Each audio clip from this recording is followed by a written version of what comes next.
I said, give me a hell yeah.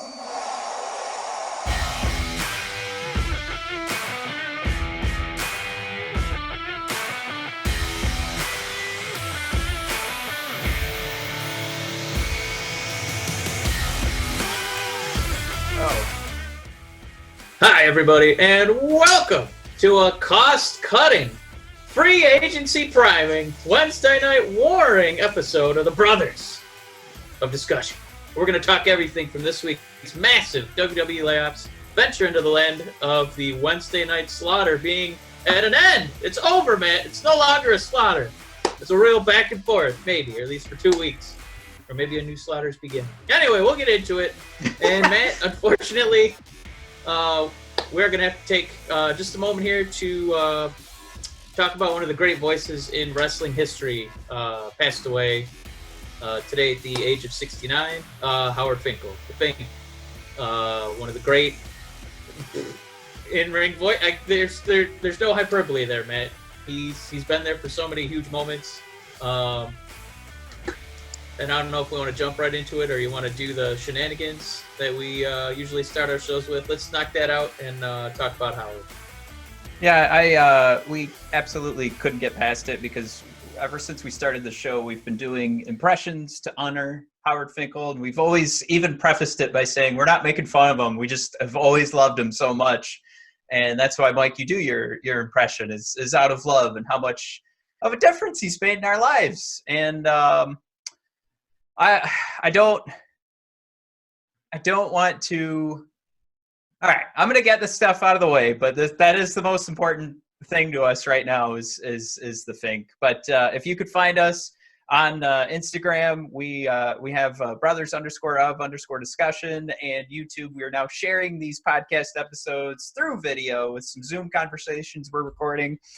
We do have our Facebook page. We have our live wrestling discussion group that we hope. Actually, it's titled just that, brought to you by BOD Podcast.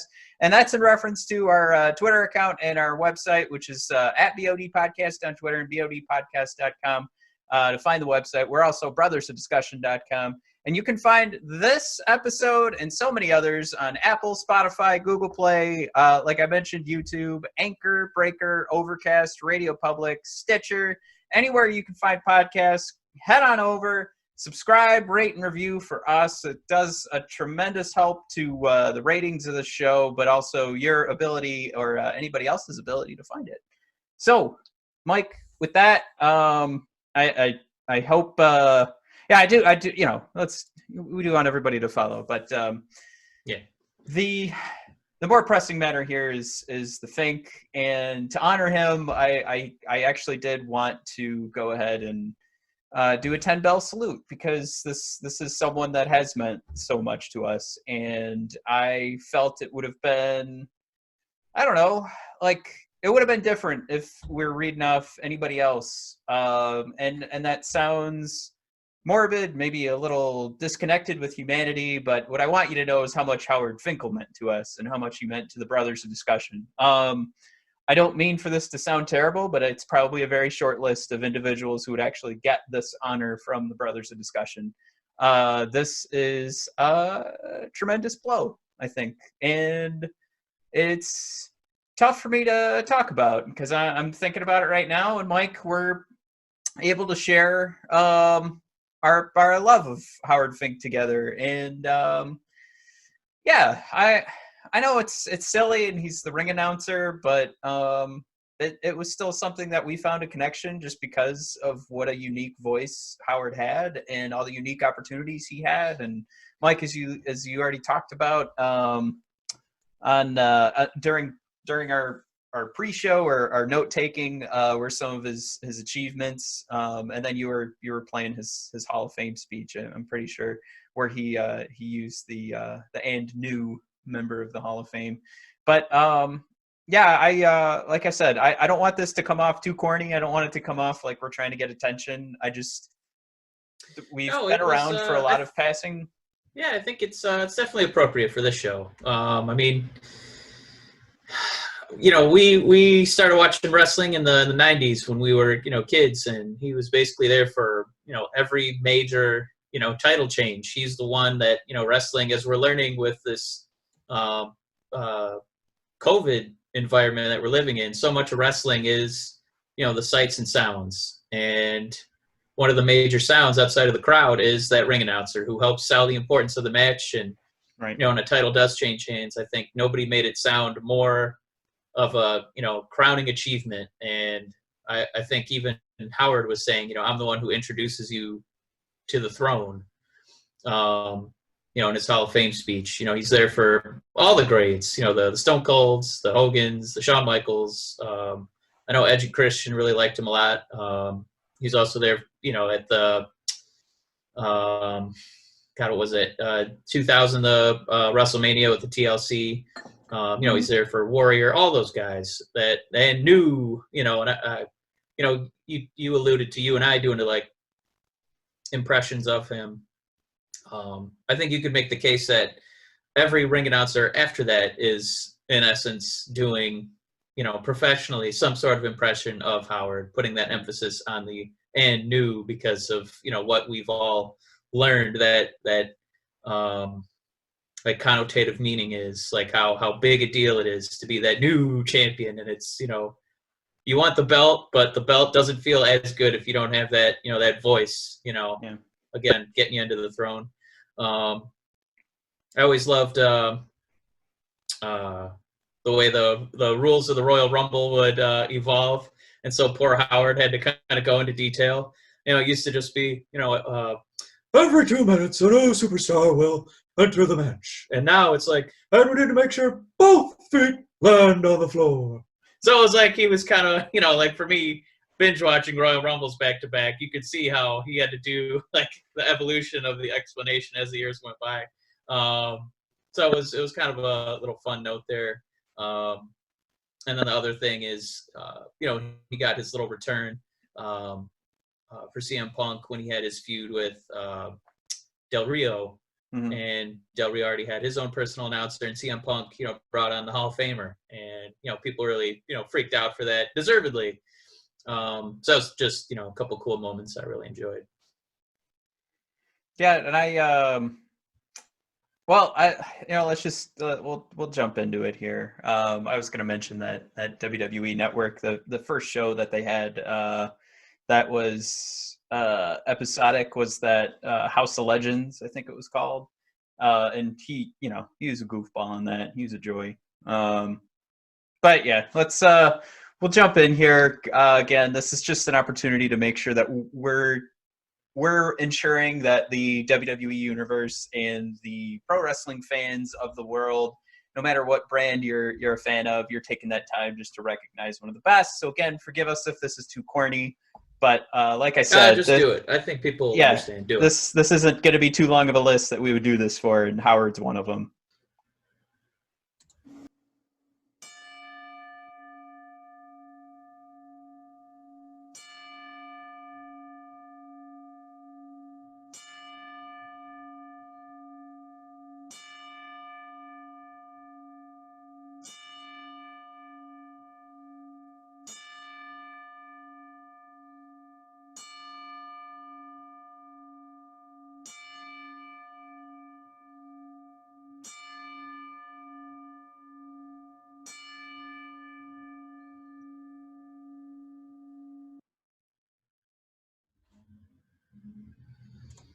All right.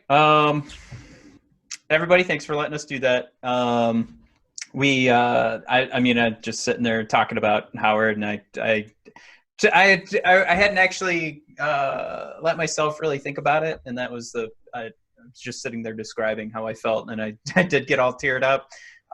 So I think it's best if I just move on and we start talking about some more terrible news in pro wrestling and the WWE. Mike, how do you feel about that? Yeah, I think the bell really gets you choked up. It feels like a real finality. Let's move on to something else. We're gonna miss you, Howard. Luckily, there's so many great highlights we can catch you on YouTube or the network, and I'll definitely be doing more of that this week. But the great circus, the show must go on. But Matt, ordinarily you could just say that and start talking about the new storylines and feuds, but this COVID environment that we're living in, WWE is not immune to it. We had a massive roster change this week where WWE basically released 30 to 40 different on-air talents, coaches, referees, writers, producers, people behind the scenes. People have been there a while too. It was a pretty crazy couple days here. We want to go through the names, but I also think, something you want to examine is what feels like outrage from people. But I think when you see the names on this list, I don't think that you could honestly make the argument that obviously you don't want them to be unemployed, but I don't think that they were, being utilized in a way that anyone would be, super excited, if you're a fan of one of these guys.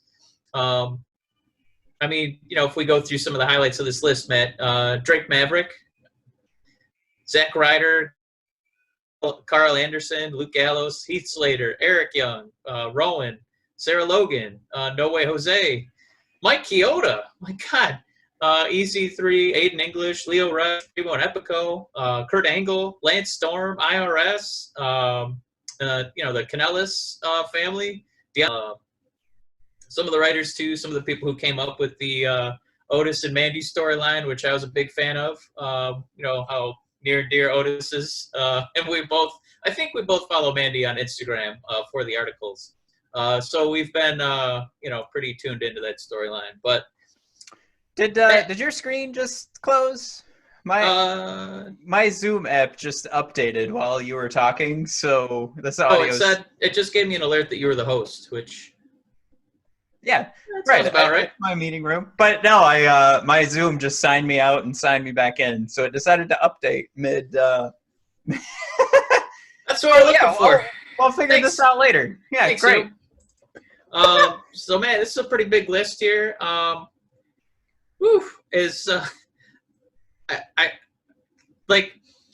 have these discussions, Matt.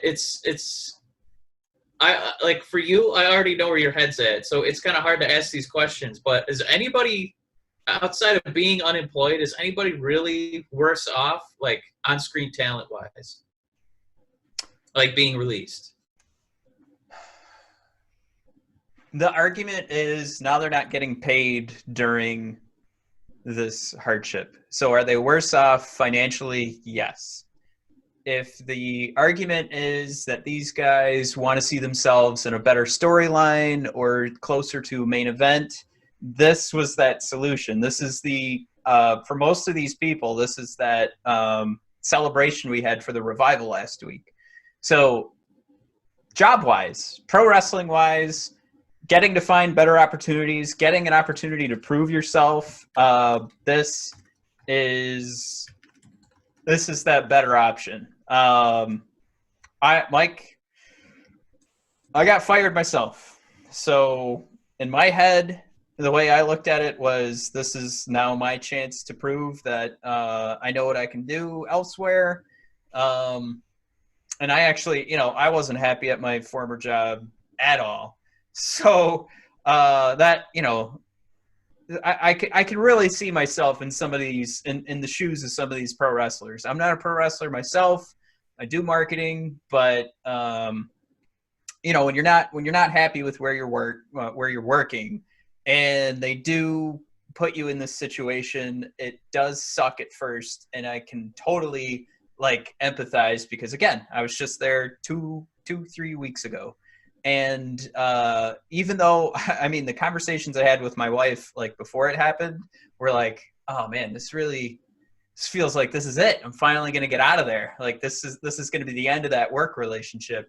But then even when it happens, you're still I read I got an email, everyone, to tell me I was let go. Yeah. Huge nards on my boss. Anyway, yeah, a little bit. So hopefully, Drake Maverick and Zack Ryder are having these conversations with their significant others. But but it's still, you still read that message, or you get that message in any way, and you're still shattered, because now you're being told that you are expendable, and that is very hard to deal with. It's just, you know, in some of the way, like what's happened over these last couple weeks, Mike, is that I've reflected and I've gone, you know what? I didn't belong there. There's one of those things, like some of these guys, it was their dream to work for the WWE. They've lived that dream. And if they worked there, or, you know, if they spent another, you know, Zack Ryder does another 10 years where we see him once a year and he has to job out to someone, does that really live in the dream? You know, maybe it's that point where I learned this in Tangled, Mike, that Rapunzel was so worried about seeing the lights in Tangled because that was her dream. And what does she do after that? But it's Finn Ryder tells her that's the beauty of reaching your dreams, is that now you get to have another one.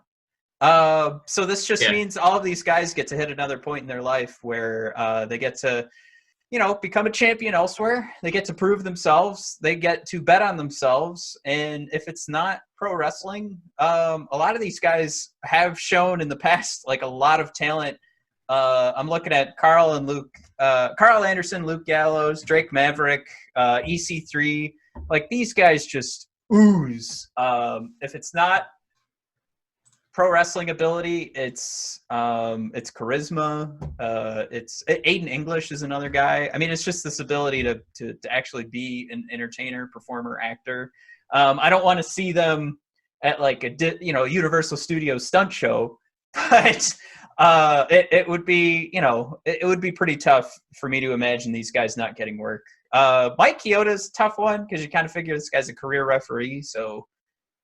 Yeah, that was the weirdest one, because I just always picture the referees just retiring where they're at. You know what I mean? But I think you're on the money here for a lot of those points. It's just and again, I just want to say I was frustrated yesterday reading social media because there is a lot of negativity out there, but a lot of these guys are. Like, I'm in that position. So when I'm frustrated, I'm speaking from me actually living that exact scenario and knowing that when these types of things happen, it's for a reason and it's for a good reason. But I don't mean that to say that they suck. I mean that to say that in the grand scheme of things and them moving on in their lives. I mean, Karl Anderson just posted today his machine gun video, and then he's already on his way to Japan. So I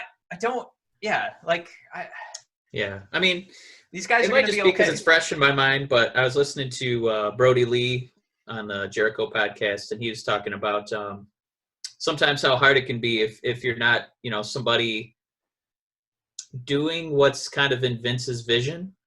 Because, you know, he was talking about, you know, he's a guy from New York, and he's, you know, self-described as, you know, pretty eloquent. You know, he's got a pretty good vocabulary, and I think his AEW resume is starting to prove that for sure. And, you know, if you're not part of Vince's mold, if you don't look the way or act the way that, you know, and he sees you the way, you know, the character is in his head, then it's not going to work. Like, you know, he kept wanting Brody, for example, to like do a Southern accent. And he's like, that's not me. It's not going to sound good. And Vince just said, oh, just give it a try for me, bud. You know, and there he was in the Wyatt family for a couple of years and doing the Bludgeon Brothers. And, you know, he had that, he said he had the Intercontinental Championship for like maybe 3 weeks, something like that. That was like his career highlight in a ladder match against Dolph. Yeah, that's one of my favorite ladder matches. It was really good. And I think that the fans, like, he started to say that, you know, and he'd be in these 8-man, 10-man tags and at house shows, and people would be cheering for him. So he's like, I know I can do this, but it was just something about, you know, Vince got where he is because he's a no-nonsense boss, and he takes risks, and he's good at his job because that's how he's a billionaire, right?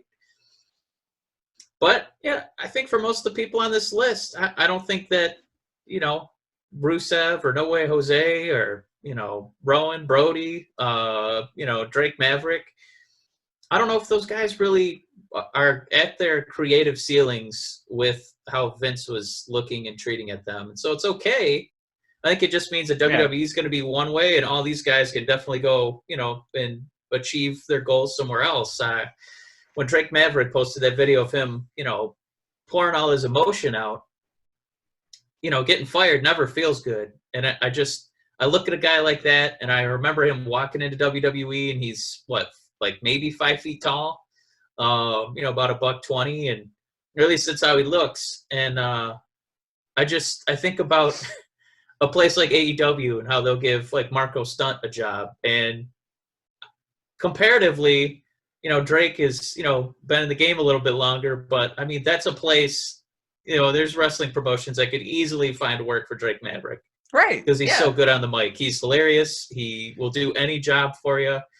And I mean that. Right. I know it sounds silly like him losing, but I mean, he's ready to step in and be that kind of charismatic character. I think he's, somebody's going to be fine. EC3, I think, is going to be fine.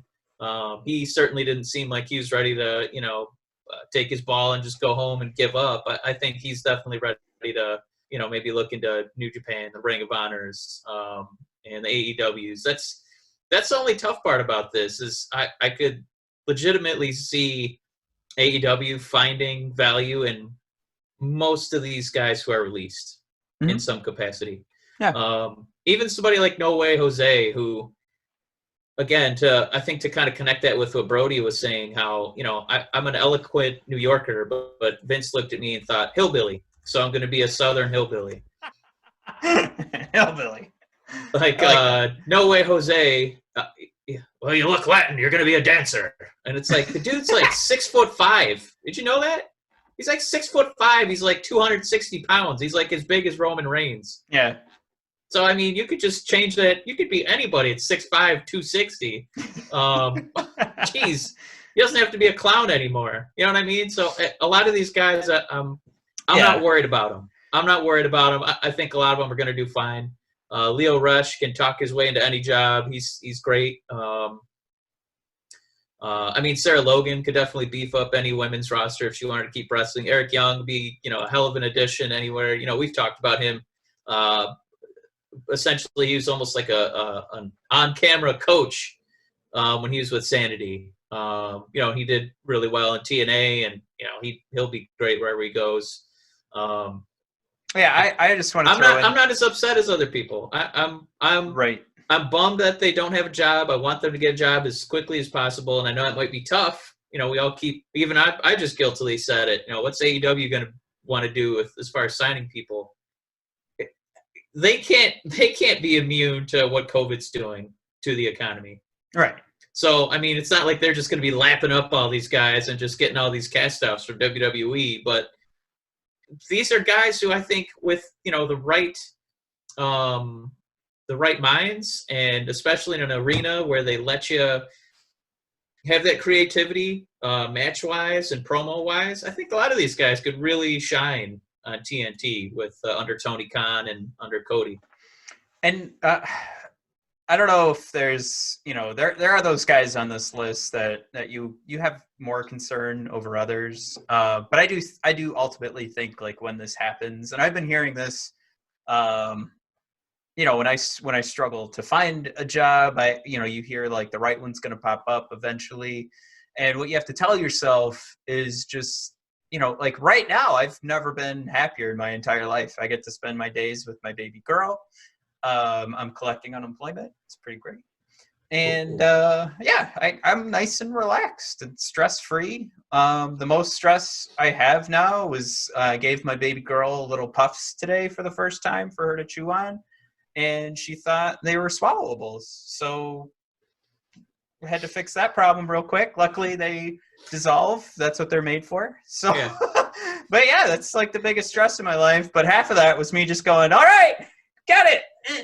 I wasn't actually throwing it at her. I was putting it on a tray for her to eat. But yeah, I mean, right now I'm just living the dream. And I can't imagine that too many of those guys felt besides the fact that you get to tell people you're in the WWE, and for me, my working situation was just kind of I'm working. I wasn't really proud to say where I worked, but I know a lot of my own creative decisions were being stifled where I worked, and it was actually hurting the business when they weren't doing what I was saying because they had this idea. I mean, it parallels like what's going on with somebody like Brody, like you were talking about before, where it's like I worked for a school that was trying to be like an Instagram influencer. And everything I was saying was, no, you need to remember you're a school. And they kept saying, no, let's put on cute videos and we'll go viral. Oh, okay, right. I forgot there was a formula to go viral. Let me calculate that real quick. Not a thing. So where I came at things from like a more realistic perspective, and Brody was like, I don't do accents. Vince McMahon and my stupid boss were like, oh, but I have this idea, and how dare you not want to go with my idea? So ultimately, again, I think better situations, and we're not arguing with anybody that would possibly come back at us and say, I can't believe you're happy that these people got fired. Not saying that. Not happy about the fired. Happy about the next opportunity. And I think it really is greater for all of these guys because being a jobber, wherever my next job is not my hope. Now, we are saying maybe the situation isn't as bad as it first seemed for all these wrestlers, but we are still going to say, fuck the WWE, because, Mike, Linda McMahon and her Trump super PAC make a promise to spend $18.5 million in Tampa Bay and Orlando. Very next day, the WWE is named essential by the state of Florida, and they will go back to doing live shows. That's what I'm talking about, baby. Putting these employees and these workers in danger instead of in a more controlled environment in a show that doesn't need to be recorded live. And part of this is USA and Fox, because the argument is WWE needs to do live shows so that things don't get messed up with sponsorships and the contract that Fox and USA have with WWE is for live shows, and they can only do so many pre-taped. I think part of that is bullshit, because how could these networks are canceling shows because they can't go on. You just gotta grease the right hands. You know, that's all this is. I love this story. It's so stupid. I love this story. That's all it is. It's just telling you that money talks, and if you put your money in the right spot, lo and behold, wrestling is an essential business. Come on, man. No, I'm a wrestling fan. I'm just gonna selfishly be like, sounds good. I'll be there on Mondays and Wednesdays. I guess if they're gonna keep subjecting these wrestlers to this environment. Okay, fine. How convenient is it that the Performance Center is located in Florida, and Florida just happened to call out WWE as an essential business now? Furthermore, Mike, on top of all of this, Vince McMahon is appointed to the advisory group to help the president sort out the economy. Is this the same man who's two-time XFL Football League went bankrupt? Yeah. My man! That's what I'm talking about. Yeah, so this all happens in the same week. He gets saved by a super PAC. He has a mass release day that, the way that's handled, too, apparently, they made the announcement that it was going to happen, so all of these wrestlers heard this, and then they released it. Then you had to wait by your phone for hours waiting for that phone call. That just ridiculous. And then Vince McMahon, he's now working. Yeah, for any of you that are so excited to vote in November for the current president to win again, Exhibit A. It's also a vote for the McMahons. So there you go. But Exhibit A for his decision making. If you're upset about the roster releases or the fact that these pro wrestlers now have to work live shows and are now in more danger for their own health and Roman Reigns will continue to not be on TV because he has leukemia, yeah, that's the president you'll be voting for. Do you need more proof as to what a bag of dicks he is? I don't. I haven't needed proof for 4 years. And I just, all of this is mind-blowing. It's mind-melting. It's nauseating. I could go on, but I think for most of you, I know there is a cross-section between conservative politics and pro wrestling. And I hope that you will look at this and not say, wow, what an idiot. How does he not see that Vince McMahon has this now is $1 million industry, not $1 billion industry anymore. Yeah. He has this $1 million industry, you buffoon. He obviously knows what he's doing. Well, that might be true in a sense, but I think we also know that this business could be doing so much better, as CM Punk put it in his pipe bomb promo. It's just, yeah, it can always be better. But do you have a light you could put on your face, Mike? A light? Yeah. That's okay. I can lean towards the camera. It seems getting pretty dark. I don't know what's going on. I have the light on in the background. There you go. Let me see if I can get some light in here. Gotta get you a ring. I have a ring light, and I'm afraid to put it up because I don't want to be the guy that puts up a ring light. I don't know where it is. Yeah, it's gone now. It's one of those. It's a ring light. So when you say ring light, here it is. Oh no, it's empty. It looks like that. This should have a light in it. Oh, there it is. Oh. So you should get one of these because this isn't a sponsor. So you hook it up and it, when you see those pictures and everybody has that nice little ring on their iris, that's what. Yeah, a ring light. Okay. Anyway, Matt, we're talking about the Super PAC swooping in, wrestling being essential. We've got, you know who Michael Burry is, Matt? Tell me. He was Christian Bale in The Big Short. He was the guy who made the bet on the mortgage industry, who became a multimillionaire because of that financial move. Yeah. He's also a guy. He's a physician outside of being an investor, and he's basically talking about let's get the economy going again because COVID only affects people who don't have strong lungs. So he would totally be on board with WWE being an essential business and probably kickstarting the entire NBA again because it should theoretically be a bunch of people with healthy lungs. So we got a lot to juggle this week, Matt. He started a Twitter account. This the hedge fund gambler who won big, he started a Twitter account just to get this word out there because he said the economy's going down the toilet. So if you're scared of that, the economy just crumbling and, a 2020 depression, not unlike what we had the last time Michael Burry made a ton of money, which was 2008, maybe, be pro McMahon and pro Trump to try and rescue the economy. Who knows?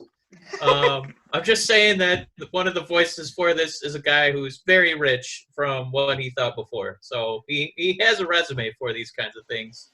But man, it's just baffling that somehow wrestling wormed its way in, and specifically WWE Wrestling somehow wormed its way into being essential. It's mind-blowing stuff. But I mean, statistics are there that it's mostly affecting people with conditions beforehand. Older folks. So that hasn't really had a lot of impact on the younger people. So, but it can. It can, but most of the time it hasn't. So let's make sure Neither of us are doctors. Let's make sure Jerry the King managers. Let's make sure 70-year-old Jerry the King is announcing then on Monday. Hey, you know what? If that means I don't have to hear any more of his racist but he was there. It doesn't mean that. It doesn't mean that because he was there. He's this close to being done. Okay, that's awful. I don't want to be on tape saying I want him to die. It's too late. I want it to be after the show or before the show. No, I just want him to stop getting paid to comment on, Akira Tozawa, who is an accomplished, wonderful wrestler, and we don't need his dated material anymore. So. Well, let's talk some pro wrestling, Mike. I remember pro wrestling. Yeah, we look we talk the politics of pro wrestling because it's important. Because you can't just let any of this entertainment get away with certain things, I guess. And we can also tie it back into which way we're going to be voting come this November. What are you doing? Are you doing my light slapstick, but your version? Well, I got some light over here. I think I found it. If I lean that way, I got some light. I should have found some way to get this ring light stuck around my neck while you were talking, and I'm just in the background trying to get it off. Man, Bray Wyatt and The Fiend are back in the title picture. That's what's been going on recently. To the point of not letting your entertainment get away with things? I think it's... How stupid is it that he's back in the title picture? Don't tell me that, well, at least he's fighting Braun Strowman and they can talk about him joining the Wyatt family and leaving the Wyatt family. No, this is all... I mean, a lot of people brought up the fact that Goldberg was paid $5 million to do this bullshit in Saudi Arabia and WrestleMania. Good Lord. Now they're releasing all these guys. And how about Bray Wyatt losing the title just... I mean, that John Cena match was amazing, but I don't understand... I don't know. Nobody was tuning in for Goldberg. I guess maybe I'm wrong. We don't have the numbers on the inside. Apparently, according to their claims, Goldberg is a big deal. Apparently, you say Goldberg's going to be on the show, suddenly the ratings are through the roof. Unbelievable numbers. You wouldn't believe it. Just crazy good numbers. 2.4 to 2.5. Woo! It's a lot. It's an extra 100K, man. Woo! I think with WWE, you just got to realize that WrestleMania is a different animal. So it's all that work that's been going on the whole year. Don't care. We're going to put, Lesnar as the champ. We're going to have Goldberg as the champ. We're going to have, 60-year-old Undertaker fight in a, biker costume. That's the American Badass. That part makes sense. There's Undertaker said it himself. He doesn't want to be that guy who's just out there, past his prime. And it's fine. He is. He's old. He's large. Large people don't age that great. You're a human. Anyway, that's what WrestleMania is. It's that kind of show. Cool. It's over. Now we go back to what we were doing before. I'm okay with it. I get it. If that makes them money and that money allows them to, fund more Firefly Funhouse matches, so be it. I'll watch. But it didn't make them enough money to keep all those. Man, come on. They couldn't predict, what was going to happen with, the environment here. That's crazy. Nobody could have predicted that. That's not a fair. I don't think that's fair for them to have to defend against that. I have a cookie in my pocket. I thought it was poop for a second. Look at that. What? Do you normally have a turd in your pocket? That's what I'm used to. Yeah. No, it looks like a poop. I don't want to. It's a little piece of a cookie, but I picked it up. I think you're gonna have to taste it.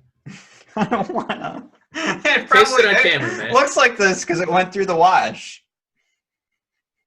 Well, that means it's a clean cookie. It's definitely not poop, everyone.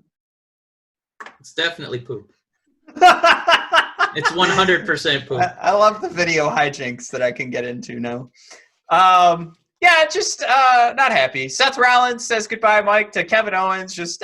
I lost, but Drew McIntyre, here I come. Title shot. All right. There's nobody else to do it? Well, no, we're going to fire half the roster. All right. Send in Seth Rollins. Okay.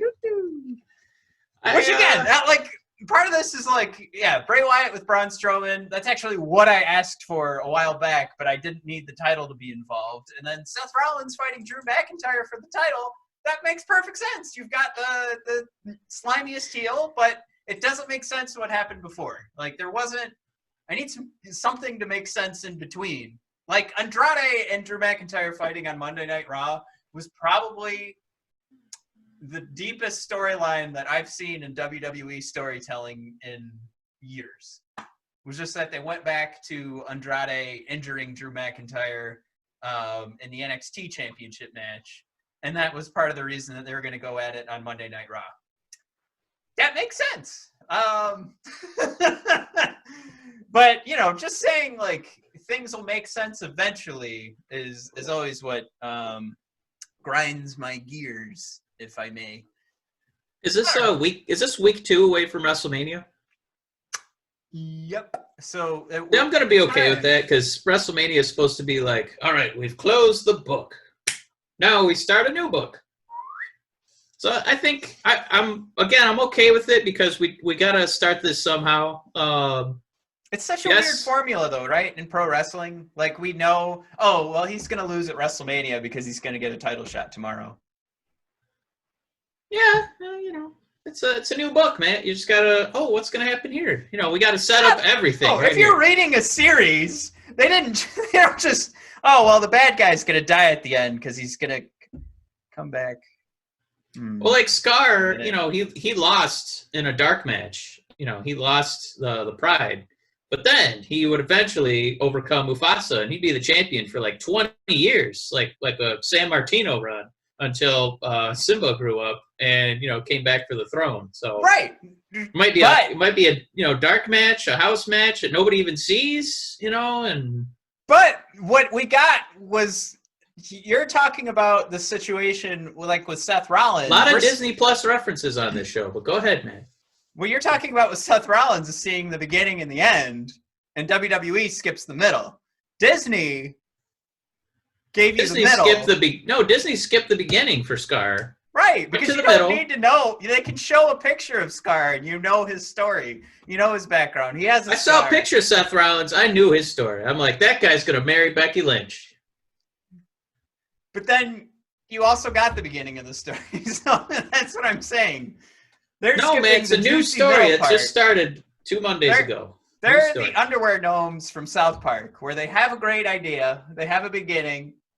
They know the end game is to eventually get underwear, but they don't know what's going on. I don't know. It'll just happen. It'll be Money in the Bank. Seth Rollins will be fighting Drew McIntyre, and we'll forget that this month even happened anyway. Nobody's going to go back on the network and watch this month of Monday Night Raw. Let me ask you this, Matt. Riddle me. McIntyre just won. Come on, Batman. It still is not that exciting, because we've never seen excitement with him holding the title, because there's no fans since he had his big triumph. I watch it with a lot of excitement. What that means is, blood. Right now he's kind of in a meandering feud with Rollins. So it's something that they're going to try and carry. And I got to think SummerSlam is, you know, maybe where we can start getting fans back into stadiums to watch this kind of stuff. Maybe. Hopefully, I don't know. Maybe it won't be till September, October. Who knows? Might not be till Survivor Series. So if we're really going to go that long, and Rollins is basically there to help get McIntyre over, because we've seen Rollins now. He's taken a backseat from the title, like actually holding it. He's been more there to, prop up, the Buddy Murphys, AOP, Kevin Owens, who didn't really have like a WrestleMania moment yet. And now he's going to be there to try and prop up McIntyre. What would you say would be your ideal McIntyre feud for when he actually does have a moment with the crowd? Because you're right. Like, for a short one-off, I think that Andrade story is something that they could probably get a couple more weeks of value out of. I actually wouldn't have minded if that was like his first title defense. But, they haven't quite that. They're this close to like really making Andrade something. But I don't think he's like, main event a pay-per-view with Drew McIntyre. Not yet. They haven't quite built him to that point. So who would you put up there? I don't want to go into fantasy booking, but I kind of want to go in that realm. What? Lesnar? Oh, absolutely. Oh, man. If you could get these two big, meaty men slapping And let's meat. get them together, slapping. I was just going to say slapping meat. You know what it is? It's at the end of the night. It's main event time. I want to go to bed. 2 minutes, in and out. We'll be done. I want to see Brock win. No, I'm kidding. So I don't want to get too deep into fantasy booking because everybody's going to roll their eyes. But let's take it back. Let's go back to here's the ideal. The ideal is Jinder Mahal. But let's now Heath Slater's gone, so I don't think we can bring up 3MB anymore because Heath Slater was carrying the band after McIntyre and Jinder parted ways.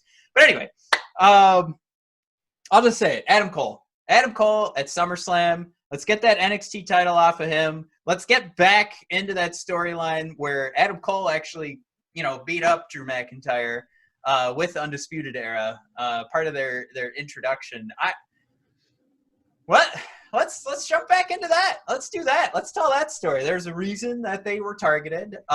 This is the best thing I can come up with too, as a Drew McIntyre mark, as like off the top of my head, what's a great SummerSlam match? And do I write it as WWE? Like you said, WrestleMania is just trying to sell tickets, so I pick Goldberg or Lesnar. Do I do my Drew McIntyre dream matches, which again I just mentioned? Do I just talk like, let's go back to his old WWE storyline and somehow Ziggler gets involved? I'm the only person who wants that, so I'm not even going to think about that in the daytime. But what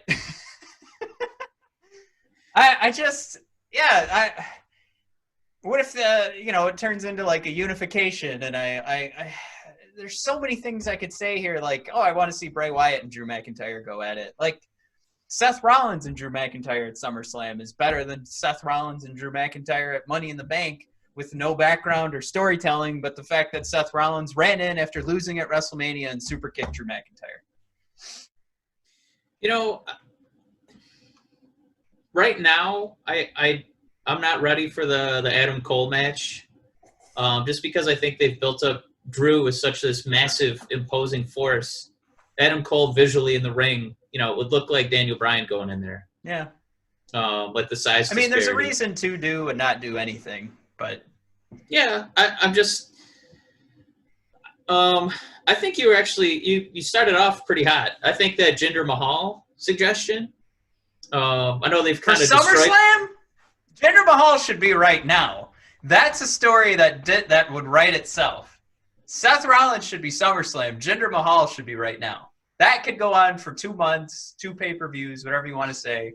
That would be so perfect right now. Perfectly cooked steak ready to go right out the window, right when you show up to the restaurant, because the story is already there. They do some sort of like Randy Orton Edge thing where they're like, let's get the band back together. Literally. And Jinder turns on Drew. And it's just beautiful. I think you could really write a good story with Jinder. That's what I'm getting at. I don't think that there's going to be as much of a meaty story with Rollins and Drew. It's just that these are two of their best guys. I think the history is there. I think people would actually want to tune in to see, oh my God, like two of the guys for 3MB are going to be fighting for the main belt. Like, who would have ever dreamed this was going to happen like 5 years ago? So I think that SummerSlam being like kind of the smart pay-per-view, I think that's the one spot where you could get this whole match over. They obviously have a lot of rebuilding to do with the way Jinder's totally crumbled and a lot of his credibility just fell down the toilet. I think he would have to be a guy, who runs in and, crashes like a McIntyre victory or something like that. But I think there's a lot of intrigue with that story. And outside of Rollins, outside of Jinder, the other big heel, you'd want to look at like AJ Styles. I think the main issue here is that Drew is such a monster. The only way to credibly see him lose is against another monster. Like he so handily fought Brock Lesnar. Like, now what? And even if he goes back to, fight AJ doesn't have his posse anymore. The club is gone. Now he's just a heel by himself. So he's gonna kind of need a reboot as well. Oh, he's gonna be gone for a while. This is a tough transition time. I think that's the only reason where we're kind of in this weird fog where we don't really know what to do right now. That's the main reason I could see a gender match at SummerSlam. Well, so this was the question I was hoping you'd ask, and I'll just throw out the answer. But like, so what are we watching essentially? You know, like we're watching something where a week ago they decided that Seth Rollins would fight Drew McIntyre. Otherwise, there might be some more juice there. You know, it would have been a longer term storyline, right? So we're saying we're going to watch this thrown together storyline. And basically, here's what I'm getting at. It's thrown together, though, by design, though, because you don't want a long-term one right out of the gate. I think you just want to have him, you know, prove that he's a credible champion against one of the best guys WWE has to offer. That's why you have him go against Seth. I'm making my argument. I think you're just being too negative about this. It's okay for what it's supposed to be. Well, let me finish. My argument would be that if they're in the writers' room, they've circled that as like a past formula that works. Like, oh, now we can leave and go to lunch because we figured it out. Like that's what that feels like. And I want to come back to the idea that we were seeing rumors of a hiatus. And I honestly, even the way WrestleMania was like coming down and we were seeing the wins of Becky Lynch holding on to a title, I really thought we were going to hit one. And now it's just, I think this would have been a great time to try one. I think they're putting their wrestlers in a bad position now. We're getting these storylines that, like you said, they can make sense, but they're not well thought out. So what are we really watching, kind of thing? And that's what I guess that's what I wanted to get at, was maybe this was the time to just pause for a second, let the champions marinate, figure out, you know, some sort of big tournament similar to what New Japan does to jump back into storylines, to hit the reset button kind of thing, instead of, you know, maybe wasting Seth Rollins versus Drew McIntyre. Because if you talk about big time heels right now, Seth is at the top of the list. So Drew gets past that, and now we're going to have to spend time building up the next big heel. Or that's what you're doing on the side, though. Well, we already have a credible, you know, threat to Drew's. That's reign. What you hope they do on the side. So then on the side, you can, you know, rebuild, you know, like a gender or something. Right. Like that. I mean, that's what we hope. But then we also just found out that these decisions are happening Monday by Monday. So it's just, you know, it's frustrating, I think, is as a viewer. I think coming back to that idea that we got to stay critical of these entertainment providers. Because my Mondays, you know, maybe I want them back. Who knows? Yeah. I think you're being a little too critical. I think on short notice, this is fine. I think I'm talking about how this, you know, how the business works on a whole. I don't, like I said, like the words were, yes, this can make sense. But you know, it's not. Well, he just won. Great. I mean, you got to get your main guy out there somehow, and I don't know. You only had 2 episodes. I would just be a little more patient. You want to have Drew do something because he's the new face. So you got to get him, you know, out in the ring fighting people, and you know, we're already gonna have another pay-per-view coming, and you know, we're gonna have probably 6 to 8 guys in a Money in the Bank match, and you don't want to necessarily waste that on Seth because he's already won it, and he's kind of, I would think, above doing that type of match. So how do you get him on the card? You're gonna have him in another mid-card feud, maybe, or you just let him prop up McIntyre. Like I said, like this all just kind of feels like reasons for them to go out and finish the writers' meeting and go to lunch. Like there are reasons to do it. It's not my favorite right now. I think it could have been done a lot better. I don't know. I think we both spoke our side on that. I'm not thrilled with it. But how much time do we have? All right, we've got 5 minutes to talk AEW and NXT. Well, Less than 5. Yeah, let's see if we can try and do our top 3 moments because AEW is. Let's do AEW. NXT won in the ratings, but it's we got to see Timothy Thatcher and Killer Cross. Very, very. I don't know. He's not Killer Cross anymore, Matt. All right, Karrion Cross. Like it happened, and honestly, it didn't occur to me what I was watching happen. Like I didn't have the reaction I think they wanted, because these guys aren't, it's not like they're former IWGP champions. They're just they're pretty good at wrestling, and we haven't really seen anything yet. So it was just kind of like, oh, all right, there they are. So like a killer, is that's like a verb. I'm gonna go kill you. Do you know what carrion is, Matt? I think it's let me see. I think his name is like you're carrying something. Oh no, his name's Kevin Kazar. So has carry nothing on. To do with that. All they did was change the C to a K. Carry on is the decaying flesh of dead animals.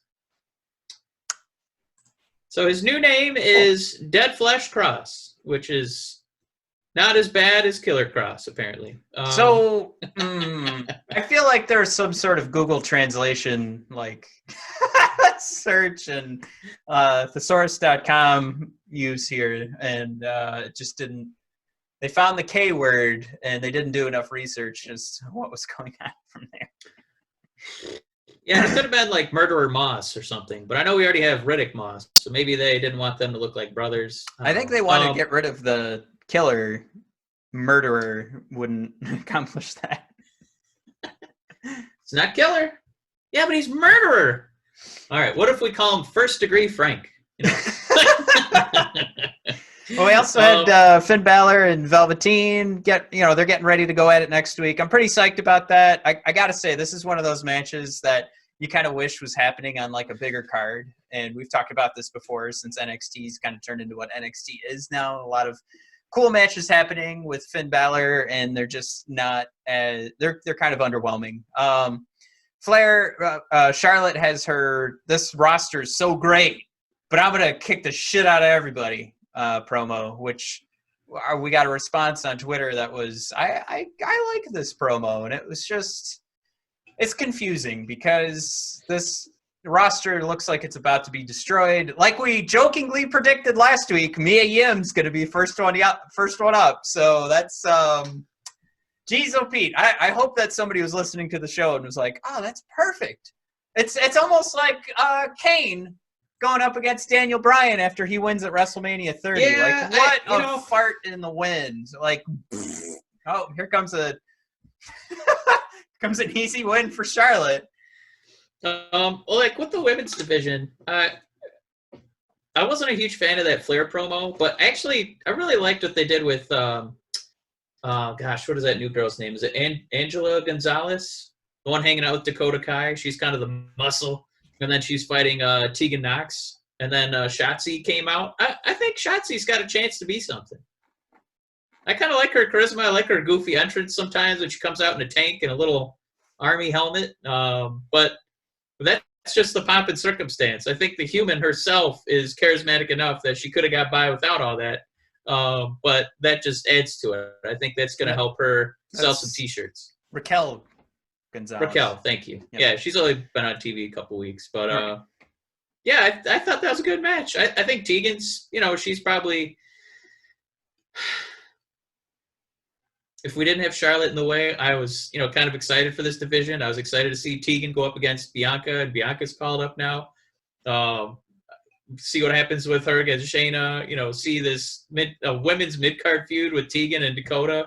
I still like seeing that play out, and eventually maybe one of them be a title contender. It was promising stuff, and I don't think that Flair promo was for you and I. That feels like, we alluded to with WrestleMania, where that's kind of one show, and then there's like the other show we do most of the rest of the year. It feels like Charlotte is like she's trying to be that WrestleMania thing for NXT every week, and I don't need it, and I get the feeling you obviously don't need that either. No, it's troubling that you're already seeing the promos of Charlotte. Like is she going to be Charlotte Flair, or is she going to be sitting here selling the business? And it's just this confusing sort of like, these ladies are so good, but I'm the queen. And it's like, just pick a lane and drive it. And you can't. This is just the result of WWE going like, we fucked up. We are about to destroy this division, because they're already muddying Charlotte Flair's character. So how did they? Yeah, this is another one. It's like, going back. It's like if this, Paul Heyman, the reigning, Rollins defending, undisputed, the beast.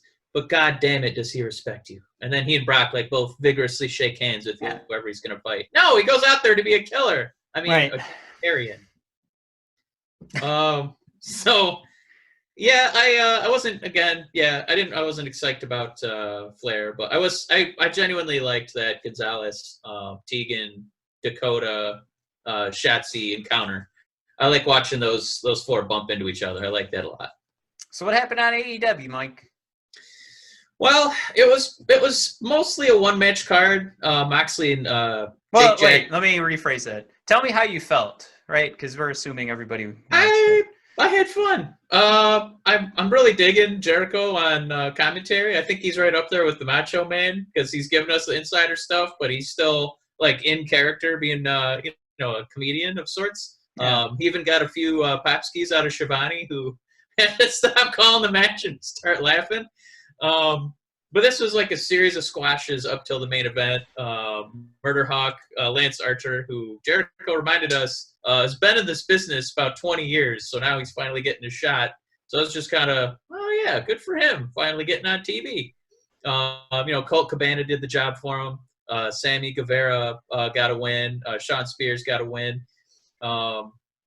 So it was just, sometimes with AEW, I like their agenda. Like, we got to get our tag team division over. Let's have 2 to 3 tag matches this week. So boom, they do that. This week it looked like, Sammy's in the inner circle. He's great on the mic, but he started his AEW career with a lot of losses. Let's try and pad that win-loss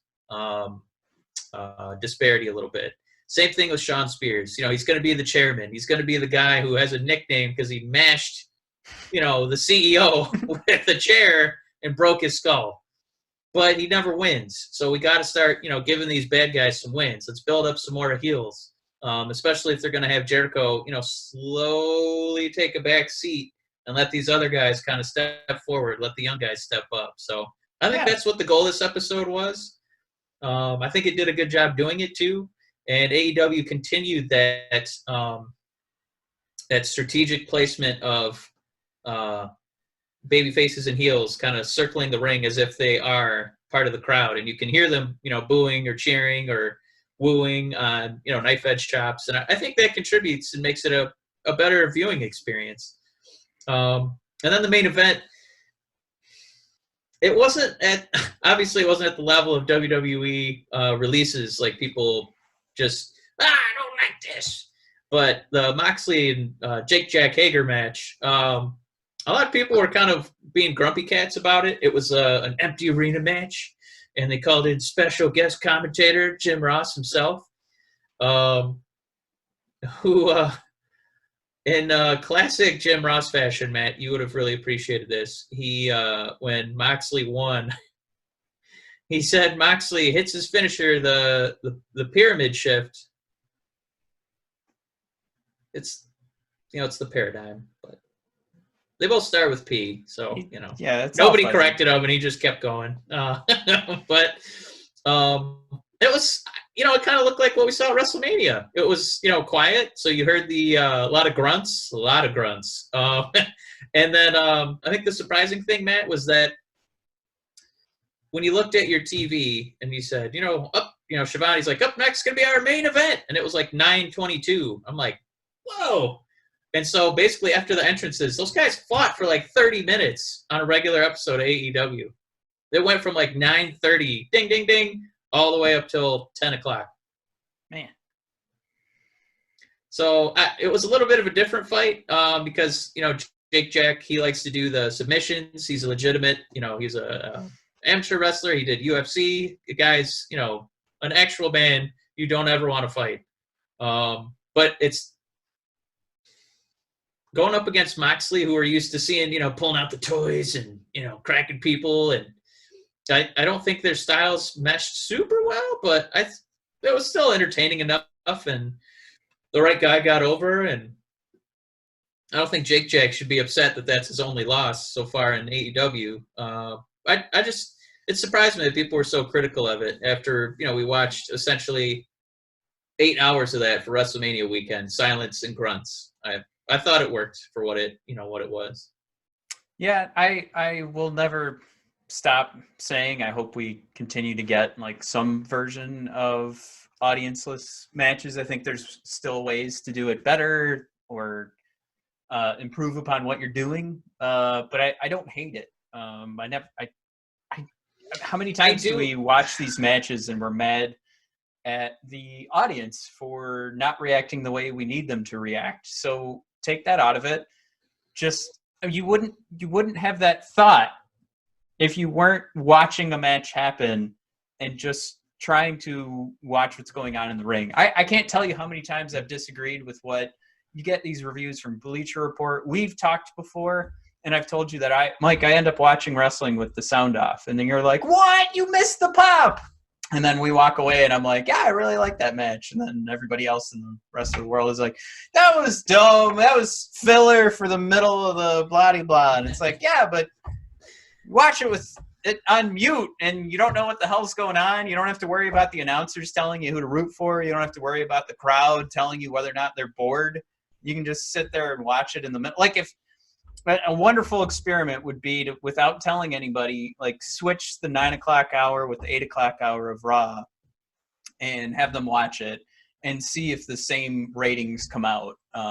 Again, another argument that there's way too much wrestling, and at some point we need to hit the pause button. But that's again another argument. That's an argument coming from someone with a baby that bring it back in. Somebody with a baby that is getting tired of 30 hours of wrestling every week. But now I lost my point. Oh, right. So with the audience, the lack of audience in those matches, I think I was still there. I was still on that point. I didn't lose that. That's the key. There's new things that you can try to just make this a little bit different. And relying on the audience to tell you whether or not you should like something is asinine, ludicrous.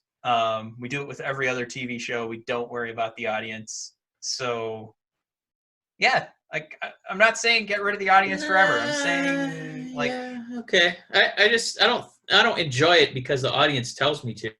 I just think that when the audience is enjoying it, it adds to the experience. So you're relying 100% on the performers instead of like a hot crowd. But I think the argument that I'm making is that without if the audience isn't on, then it takes away from certain moments. I mean, it does. Like The Rock versus Hulk Hogan would not be the same without the crowd. Right. That's fine. I'm saying that the audience can take away from certain moments, so it's not like a perfect formula. So it's just something that if they were to try more audience less matches, that it's not necessarily a terrible thing. I just, with like what I've seen going these past couple weeks, I wish that WWE would adopt what AEW's been doing and just have a couple guys make the right sounds. 'Cause I think it does kind of add to the experience. Wrestling is meant to be, seen, heard, and experienced. So I don't know. I will respectfully disagree about I think it's such a black and white thing with people, and it's not. It's gray. It's just let's try something different. And I think like my argument isn't to get rid of the audience. I'd rather have this than no wrestling. No, but that's not my argument either. I'm saying try different things, try new things, because we talked about earlier about why Seth Rollins is getting a title shot because it makes sense with the formula going forward. Let's change up the formula. We already know what's going to happen. Drew McIntyre is going to beat Seth, and then we're going to know that Drew McIntyre is good at wrestling. Yeah, but who did you want him to feud What? with outside of WrestleMania? What? Who did you want him to feud with? Oh, I mean, we threw out there Jinder Mahal off the top of my head. I don't want to, like, we could play the game of who's better, who's worse. We could have time for me to think about that. Off the top of my head, we gave some pretty good reasons why Jinder Mahal would have been a better option. I know, but that's something that, again, I think would have been better with the crowd. So I think that they have that in mind. I don't think they're that devoid of,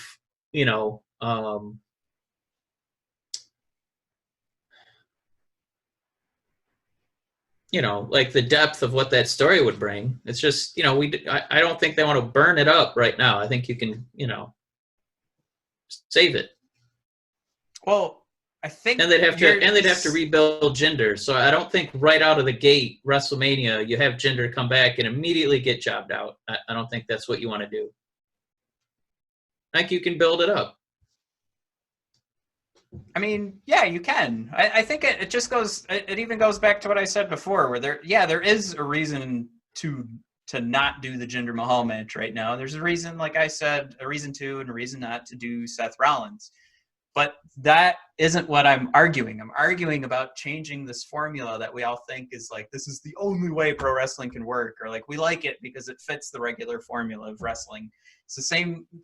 We're arguing about the audience and the non-audience in the match. So we can talk about who should fight Drew McIntyre, but that's not the point. The point is trying different things in pro wrestling and stop focusing on like, what do the fans need to see, or what is the formula they're used to. Let's just keep trying different things, because on accident they had fun with, I'm worried that I'm never going to see another Firefly Funhouse match because we won't be in Corona. There was so much complaining about the non-audience WrestleMania.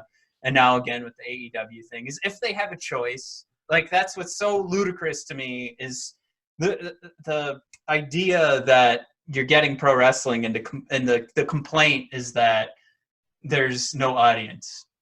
Okay, well, we can't get around that right now. It's just, oh my God. All right. Again, final thought. I'd like them to try different things. I don't want this negative, like, social media universe to keep harping down on pro wrestling when they're trying to do something different, trying to make things work so that you can keep watching pro wrestling. And this isn't a WWE thing, because we're talking about AEW. That's where this whole conversation started. Pro wrestling as a whole should continue to think outside the box. And I'm talking about how much, like, over the last few months, how much I've enjoyed New Japan Pro Wrestling. But think about, like, how I love it now, but it actually is super formulaic. Like, I'm just getting into it. I followed Wrestle Kingdom the last few years, but then if you look at, they hit that pause button and then restart, they go into the same tournament, and then that sort of fuels the rest of the year. It's too many formulas, and I want to get out of that. Well, I think you're being a little too critical, Matt. I think right now we have Drew McIntyre as our champion. Fair. That's not how you do. That's I know, but you're upset about being critical. But I mean, you have Drew McIntyre as your champion. He's about to fight the biggest heel WWE has to offer, and on short notice, with WrestleMania just finishing, we're rebooting all the stories. I think we're in okay hands. They can afford to be more creative, but that's not what I'm saying. Out of the gate. That is what you're saying. You want them to be. You want them to go outside the box and try new things. You're hung up on Drew McIntyre and Seth Rollins. But you're hung up on these wild things. Because it's just try new things. It's my new things? Argument. You haven't given us any new things, Matt. You want more Firefly Funhouse matches, but it doesn't work if you're at a live show, because you need everybody to be quiet so you can hear the nuance of the conversation. And essentially have 20,000 people sit there for a 15-minute movie. Right. That's part of my argument. That is a wonderful point, because I can't have fans ruining these, like, what would be maybe a better television event. I know, but it's not a special Firefly Funhouse event if you do it every single week. So, I mean, just pump the brakes, and you got to be patient. I didn't say that either. I'm not saying I said I wanted something different. You are afraid that you're not going to get another one, and I'm just just Hold on. We just did it. And to No. make it To to See, make that's it what you're special, missing. You're. No, I'm what not you're saying doing, I want another hold Firefly on, Funhouse. I'm hold saying on, I hold want. on, I want hold another on, different. hold on. I hold want on, another hold different on, thing. Hold on. I want another different thing. I don't need All right. Firefly Funhouse Okay. over and over. All right. I want another Hold on different there, thing. man. I want them to continue to evolve. Like what? I don't know. I want a creative team to give it to me. That's the thing about everyone complains about WWE creative, but nobody has the creative. So just So hold off on. the top of my head, I was supposed to do a better job than of somebody who gets paid to be a writer. You can't make the argument that it's something super easy. I want something new and fresh every single week, and it's like, hold on, it's still wrestling. We're still gonna be every in this single week. This orb that we're used to, and we're gonna get there, man. We had at WrestleMania a biker match in a graveyard, a boneyard, and we had a Firefly Funhouse match. We'll get there. The best part about how angry I am at you right now is that I started saying this because I agreed with your point, and you took the other side of things after I agreed with you. Because you were saying that this match wasn't as bad, the Moxley-Hager match wasn't as bad as everybody's complaining. And that's where my argument started, was you're right, Mike. It wasn't that bad, and people do need to stop harping so hard on these matches without the audience, because what I want and what I was saying, and you're saying that I'm asking for a Firefly Funhouse match every week, but everyone, I want you to listen to, I'm not saying that. Look, I'm looking at the camera. I'm not saying that. That's what he's saying. If Drew was here, he'd be like, all right, go ahead, man. But when I was agreeing with you, Mike, and then you took the opposite side of the argument after I agreed with you, was I just want them to continue to try these new things, and I like this. This is the same kind of thing that ruined. I'm sorry I'm about to say this, but this is the same kind of thing that scared Disney into doing something with the Rise of Skywalker, and they had to bring back the Emperor. Because it was for the first time ever, like the internet exploded with hate for The Last Jedi. That's our third Disney reference on this episode. Because it was something different, and it was something where the writers and creators were asking you to think a step further than what the basic formula should be for Star Wars. And now pro wrestling was they have to do it because it's a necessity now. And we're still mad at them for trying. And I hate that. That's the problem. I don't know what you're reading that is telling you that people didn't like what happened at WrestleMania. I've mostly read from talking heads and people who liked it. Yeah, we liked the Firefly Funhouse and the Boneyard. And people liked the Boneyard match a lot more than I did. I thought it was okay. I thought the Firefly was the real. That was the indie movie that I want nominated for. Sundance and Cannes and all that stuff. So to answer your question, I'm actually responding to what you said. You said I'm just saying, that like it sounded like you were making this connection that we can't have Seth and Drew, and then also be going after new things. Like you can do both.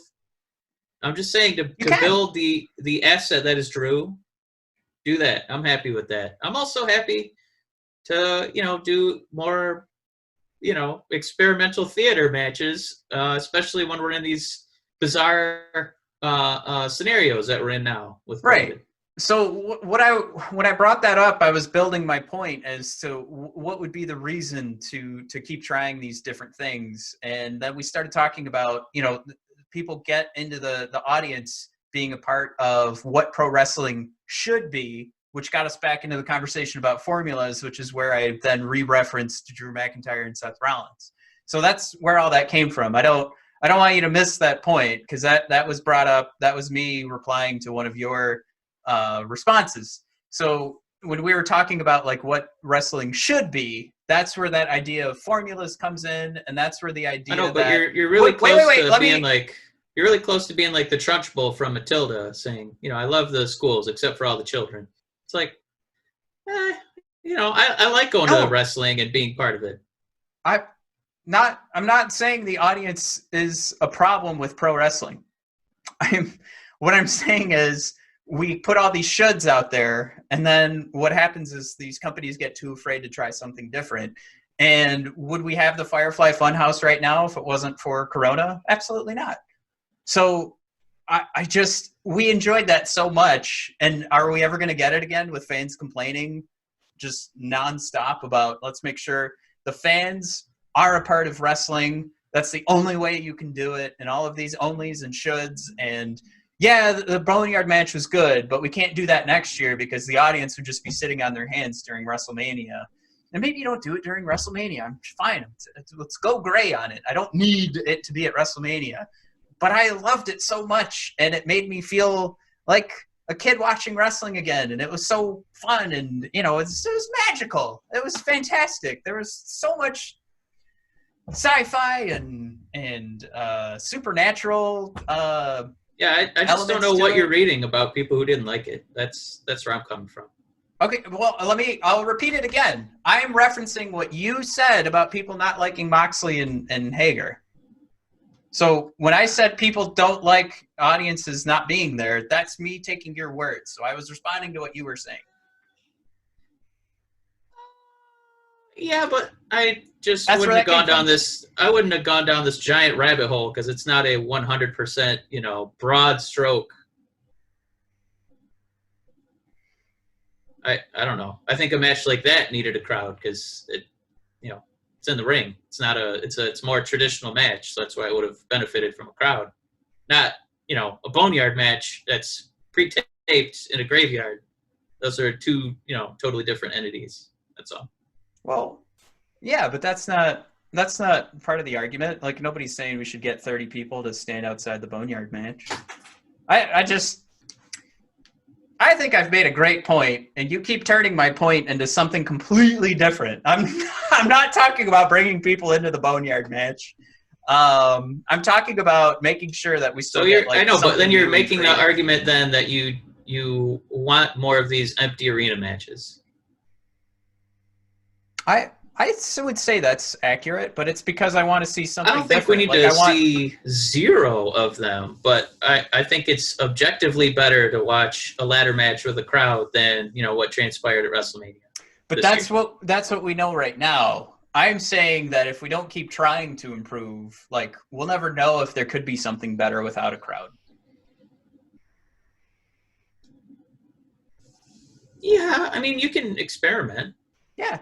Nobody wants to quash experimenting and, you know, and it goes well, but that's why I brought up the point of Star Wars. Like, Disney, like, they had no reason, like, to say, we have all this money, we don't need to listen to these nerds on the internet. And what did we get? We got a response, an entire $1 billion movie response to fans whining on the internet. So we may roll our eyes at it. We might go, the WWE doesn't listen to that. But they might listen to, you know, I mean, I could bring up Bleacher Report as like one of the entities that I'm aware of, because I do read their stuff a lot. But they were pretty critical of any match that didn't have an audience. And it's fine, again, to be critical of that. I think it is harder to watch, but I think that's also, like, it could be done. It could be done better. I just don't want to see, like, this idea that, oh, no, see, it has to be done with an audience. I think, like, the real thing that should be said is, like, no, you guys have to do it better, that was the first thing I said, was that these non-audience matches are not perfect, nowhere near it. But when we stifle creativity and they come into these matches with fear of being ridiculed, then we get what we get. And I'd rather that they went that extra step to make it a little bit better. I don't want to just say, just be better, because I don't think that's not really, you know, constructive criticism. That's why I'm hesitant to jump on your bandwagon. I think that, you know, I don't think AEW was quaking in their boots. That's why they still put the match out after watching 8 hours of, you know, WrestleMania, you know, with empty arena matches. And, like, be better in the sense that when you walk around and, you know, if we're talking to, like, a Trump supporter and they say something racist, and then I sit them down and I say, be better. What I'm talking about is stop being racist and be a nicer person. When we're talking about a creative and we're saying be better, then it's don't settle for that first thing. And I was referencing before, like, it feels like some of these storylines are like, hey, now we can go to lunch. Don't have that mentality. Go that extra step. That's what that means. I understand. I know what you're saying. I'm still not on board because I don't think that's what they were doing with the Seth Rollins thing, which is where your whole point came from in the first place. I think there's a measured. Those are two separate. First, I argued that was not my ideal, and now I'm arguing that I hope they continue to try new and creative things. And then what got stuck in the middle there was this idea that you said audience should be there, and I want to take out shoulds from creative processes. I guess. I mean, you can have that opinion. I just that's what wrestling is. It's That's what I mean. Like, don't say that's what wrestling is. Like, we could turn it into something different. Yeah, I mean, to an extent. Then we sound like what's his name with the tennis racket? Or wait, yeah. Because he hates like the Young Bucks and stuff. I can't think of his name. Yeah, I know. Jim Cornette. Yeah. It's just when you go to a live show, you want to be part of it. I think that's part of the fun. So I just. When I say should, I mean you buy a ticket and you go to a wrestling event and you get to cheer and boo and hiss and everything is dependent on that. So when I say should and you jump all over that, I would just be like, calm down, because in some capacity we still want to have fans back at these shows. I don't think going forward we just want to permanently have didn't say 11 hours a week of empty. Yeah, I never said that. All right, this is getting dirty, and I'm ready to call it quits. I think we're just going to keep talking in circles here. I think everyone agrees I'm right, so we'll wrap. I'm just kidding.